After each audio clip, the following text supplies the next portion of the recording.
मंदिर में जब दिया लगाओ और मंदिर में जब दीप प्रज्वलित करो, उस समय पर जब मंदिर में दीप लगाएं और मंदिर में जब दिया प्रज्वलित करें, अगर गोल बाती है तो वो तो दिए के बीच में ही होगी, फूल बाती है तो वो दिए के बीच में होगी।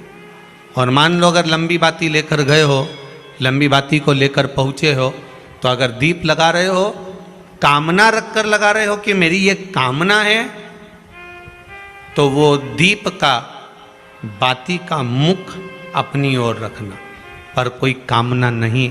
हम भगवान को केवल इसलिए रिझा रहे हैं कि मेरा भोलेनाथ मेरा भंडार भरे और मेरे घर में सुख समृद्धि दे। तो दीप की बाती का मुख भगवान की ओर होना चाहिए कि हमने तेरे भरोसे पर छोड़ दिया।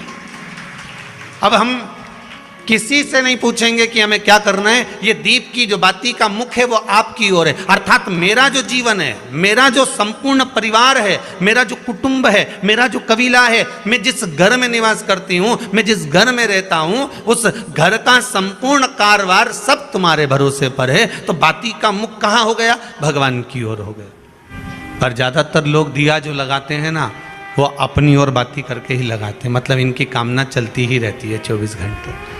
कुछ कुछ कामनाएं इनकी जागरूक रहती है, इनकी कामनाएं निरंतर रहती है। पर उस बाती में जब आप अपना संपूर्ण परिवार, संपूर्ण अपने परिवार का दुकान हो, धंधा हो, व्यापार हो, व्यवसाय हो, चाहे आप जितना भी कार्य कर रहे हो, फैक्ट्रियां चला रहे हो, वो सब अपने भगवान के भरोसे पर दे दिया, भगवान की ओर दे दिया। तो इसका मतलब ये नहीं है कि बाती का मुख भगवान की ओर हो तो तुम भगवान के बिल्कुल करीब में ही बाती का मुख कर कर लगा दो और भगवान को मालूम पड़े चोट लग जाए, ऐसा भी नहीं।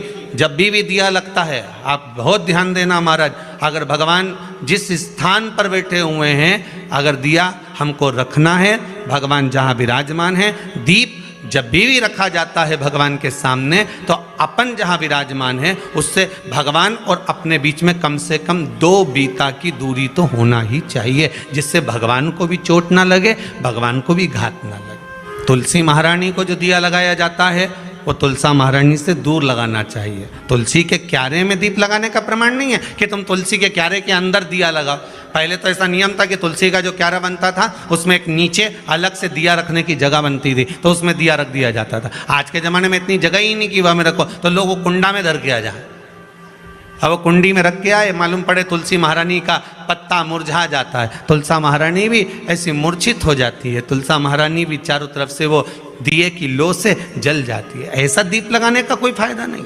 किसी को कष्ट देकर, किसी को परेशान कर कर, देवता हो चाहे आप हो, आप किसी को कष्ट देकर, किसी को परेशान कर कर अगर भजन कर रहे हो तो उसका कोई सुख नहीं है हमारा, उसका कोई आनंद नहीं है। किसी को भी कष्ट देकर अगर आपने भजन भी किया, यज्ञ भी करा, दान भी करा, पुण्य भी करा, सत्कर्म भी करा, भजन